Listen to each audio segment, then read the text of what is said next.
Have you ever wondered why some people can handle conflict with grace and poise, while others seem to crumble under the pressure? You see, it's not merely about being tough or having a high IQ, it's about something deeper, something called emotional intelligence. Emotional intelligence, or EQ, is the ability to understand, use and manage your own emotions in positive ways to relieve stress, communicate effectively, empathize with others, overcome challenges and diffuse conflict. It's an essential skill that can make or break relationships, both personal and professional. Now, there are 5 critical components to emotional intelligence. First, self-awareness, the ability to recognize and understand your moods and emotions. Second, self-regulation, which involves controlling or redirecting disruptive emotions and impulses. Third, motivation, being driven to achieve for the sake of achievement. Fourth, empathy, understanding the emotional makeup of other people. And finally, social skills, managing relationships to move people in the desired direction. It seems that emotional intelligence plays a crucial role in conflict resolution. But how exactly does that work? Let's delve in and find out. Consider this real-life scenario. 2 colleagues, John and Jane, have a disagreement over a project. John and Jane are both hard-working professionals, dedicated to their roles and invested in the success of their company. They both take pride in their work and want nothing more than to deliver excellent results. However, they have different perspectives on how to approach a particular project. John is a firm believer in meticulous planning and prefers a step-by-step methodology. Jane, on the other hand, is an advocate for spontaneity and creativity, believing that some of the best ideas come from thinking on your feet. This fundamental difference in their work styles leads to a conflict over the project's direction. Now, let's talk about John. He is a person with high emotional intelligence. When the disagreement arises, he doesn't react impulsively or defensively. Instead, he takes a moment to understand the situation, to empathize with Jane's point of view. He acknowledges that Jane's approach might bring a fresh perspective to the project, even though it contrasts with his preferred method. John communicates his thoughts calmly, expressing his concern about the potential risks of a spontaneous approach without belittling Jane's ideas. He suggests a compromise, incorporating elements of both their strategies. He demonstrates empathy, self-awareness, and excellent management of his emotions, all key traits of emotional intelligence. On the flip side, Jane, who isn't well versed in emotional intelligence, has a different reaction. She feels attacked and misunderstood. She reacts defensively, raising her voice and insisting that her approach is the only way forward. She doesn't take the time to understand John's perspective or manage her emotions effectively. Jane's lack of emotional intelligence escalates the conflict, making it harder to reach a resolution. The conflict between John and Jane could have been a destructive force, damaging their working relationship and hindering the project's progress. But thanks to John's high emotional intelligence, the situation takes a different turn. He manages to de-escalate the situation, making room for a constructive discussion where both parties feel heard and valued. This scenario illustrates the power of emotional intelligence in conflict resolution. John's ability to understand and manage his emotions, as well as empathizing with Jane's feelings, allows him to navigate the disagreement constructively. He turns what could have been a damaging conflict into an opportunity for collaboration and growth. In contrast, Jane's lack of emotional intelligence exacerbates the conflict, making it harder for her to communicate effectively and reach a resolution. Her reaction serves as a reminder of the challenges that can arise when emotional intelligence is lacking in conflict situations. As evident from this case study, emotional intelligence can have a significant impact on how we handle conflict. It can be the difference between escalating a situation and finding a solution that respects everyone's perspectives. So remember, next time you find yourself in a conflict, take a leaf out of John's book.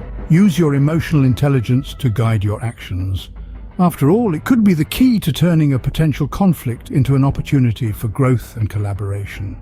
Now that we've seen an example, let's delve deeper into how emotional intelligence aids in conflict resolution. Emotional intelligence, or EQ, is composed of 5 key components. Each of these plays a vital role in conflict resolution and maintaining healthy relationships. Let's explore these components one by one.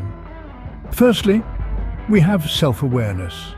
This is the ability to recognize our own emotions and how they affect our thoughts and behavior.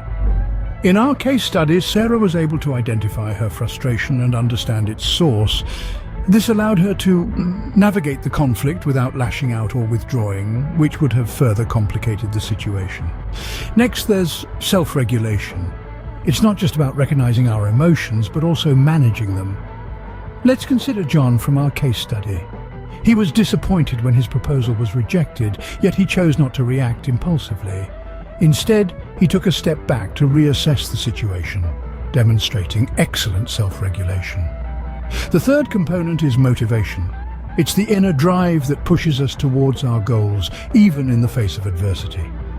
Our case study highlighted this when Sarah and John, despite the initial disagreement, remained committed to finding a solution that would benefit their team.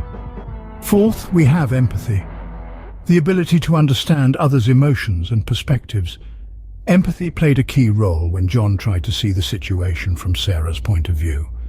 Instead of insisting his proposal was the best, he opened himself up to her perspective, which ultimately led to a more effective solution. Lastly, there's social skills, which involve managing relationships to move people in desired directions. Sarah and John demonstrated this by facilitating open and respectful communication. They acknowledged each other's viewpoints, avoided personal attacks, and focused on the issue at hand. But how can we apply these components in our own lives? Let's take self-awareness as an example. When you find yourself in a conflict, take a moment to identify your emotions. Are you feeling angry, frustrated, disappointed? Recognizing these emotions can help you understand your reactions and navigate the situation more effectively. Similarly, self-regulation can be applied by pausing before reacting. This gives you time to process your emotions and decide on the best course of action. Motivation can help you persevere through conflicts. Instead of viewing them as roadblocks, consider them as opportunities for growth and improvement. Empathy, on the other hand, can be practiced by trying to understand the other person's perspective. This can lead to a more constructive dialogue and a better understanding between both parties. Finally, enhancing your social skills can help you manage conflicts more effectively. This can involve active listening, expressing your thoughts respectfully, and focusing on the problem, not the person. Clearly, each aspect of emotional intelligence serves a unique role in resolving conflicts and maintaining harmonious relationships. So, what does all this mean for you? Well, you've learned about emotional intelligence and how it can be used to manage conflict. So let's distill this into some practical, actionable steps that you can take away and implement in your everyday life.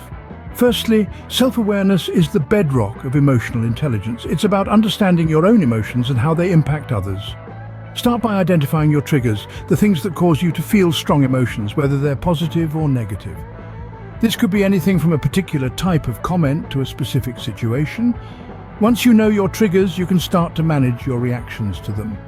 Secondly, self-regulation is about controlling your emotions rather than letting them control you. This doesn't mean suppressing your feelings. It's about acknowledging them, understanding them, and then choosing how to respond. This could mean taking a moment to calm down before responding, or it could mean expressing your feelings in a constructive way. Next, empathy is about understanding others' emotions. This can be achieved by listening actively and trying to see things from their perspective. Remember, empathy doesn't mean agreeing with the other person. It's about understanding their feelings and viewpoint. Then, social skills are crucial. They involve effective communication, which is about more than just talking. It's about listening, understanding, and responding effectively. This can be particularly useful in conflict situations. Instead of arguing, try to have a conversation where both sides can express their viewpoints and work towards a resolution. Finally, motivation is about having a positive attitude and a desire to resolve conflict rather than avoid it. This means seeing conflict as an opportunity for growth and learning rather than something to fear. Now, developing emotional intelligence doesn't happen overnight. It's a journey. But by taking these steps, you're on the right path to handling conflict in a more constructive and healthy way. Remember, conflict is not inherently bad. It's how we handle it that makes the difference, and emotional intelligence is the key to doing it constructively. In conclusion, emotional intelligence is not just about understanding emotions. It's a crucial toolkit that allows us to effectively manage conflicts and maintain healthy relationships. Today, we've explored the role of emotional intelligence in conflict resolution, highlighting its significance in fostering understanding and empathy among individuals. We've delved into the 5 key components of emotional intelligence: self-awareness, self-regulation, motivation, empathy, and social skills. These elements are not merely standalone characteristics, but interconnected aspects that work in harmony to help us respond to conflicts with grace and wisdom. We've also offered practical tips to apply these components in real-life situations. From taking a step back to assess our emotions, to practicing active listening and showing empathy, these strategies are invaluable in helping us navigate the often turbulent waters of discord. Emotional intelligence is about using this understanding to navigate conflicts, build stronger relationships, and ultimately lead a more fulfilling life.